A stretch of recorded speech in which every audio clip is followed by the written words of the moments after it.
back, and I'm working on the oil system, making some good progress. So I mounted the oil catch can to that, well, the same mounting locations. I made that bracket there, but for the air conditioning compressor. So yeah, so it has to, oil has to get all the way up, and then it'll go down into there. I've got my shut off valve, and then crash bang boom, a line runs down, and then you can barely see underneath there the flapper valve. And then underneath I've been working away to, let me just roll underneath there, to get the oiling system back in place. So let me zoom out a bit. Oops, wrong way. So the windage tray's back in, and it's been used Toyota oil pan gasket sealer on the top side of it, and then I temporarily put the oil pan in and torqued it up so that it would dry and stay stuck on to the block, so the block's all clean and degreased, and then I was able to get the pan, or that windage tray, mounted, and then I've put the oil pump and pickup back in and torqued it down, and now I'm going to put the pan back on permanently with some more sealant, and hopefully it won't leak. And then I'll plug the lines in and connect the stress bracket to the bottom of the header, and try to get this thing all finished up here this afternoon. Yeah, so the pan's in, and the bracing is in, and the return line to the sump is in. So anyway, a lot of thrashing. It's hard to get some of the bolts in at the back. You can see there's that lip there, and all the bolts have to be underneath there, and everything has to go in a particular order, but got her in. So let it all dry up. I'm not gonna put the oil in until I come back here next time. I'm gonna change the front springs now and put the 6-inch coils, the 440-inch, in, and remove the 7-inch 430-inch, pound per inch front coil. So get the car down an inch and get it aligned correctly. That's the next job.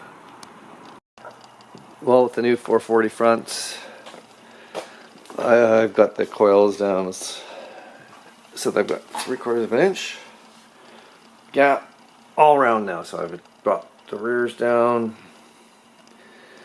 and so yeah, it's gonna be, I don't want to go any lower than that. I'll leave myself a little bit of wiggle room. I'm sure it'll settle just a tiny amount when the car's driven, so I may end up taking it back up slightly, but yeah, we're good. So now I'm going to do an alignment and see how we are for toe and for camber. I'll just max it out on the front, probably just a little under 1.5 degrees negative. That's the most I can get without modifying other things, and 2.5 would be better on the track, but 1.5 isn't bad. Hi guys, I just wanted to give you a little bit of an update on the camber settings for the car. So after I finished shooting the video, I made some careful measurements, and I was fighting with a couple of things. One, with minimal spacer to clear the inside of the rim and the slicks from the edge of the strut. It left me with assuming that there's going to be some tire movement when racing. Who knows how much flex I'm going to get in those slicks, but they are 50 series, so there's a reasonable sidewall height. I didn't want to risk having them rub against the Bilstein strut body. So leaving a 1/4 inch gap limits me to roughly 1 degree or even slightly less of negative camber, which is far from ideal with the slicks. I was looking at the actual, limited amount of time I've had on the track, and it turns out that I'm already rolling the tire a little bit. It's not where I'm putting a lot of force on just the outside half of the tire at the front.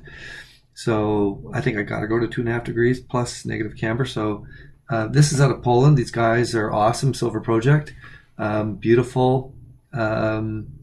So Silver Project has got the ability to mount the struts using the stock location, so I don't have to modify the strut towers or cut them or do anything weird.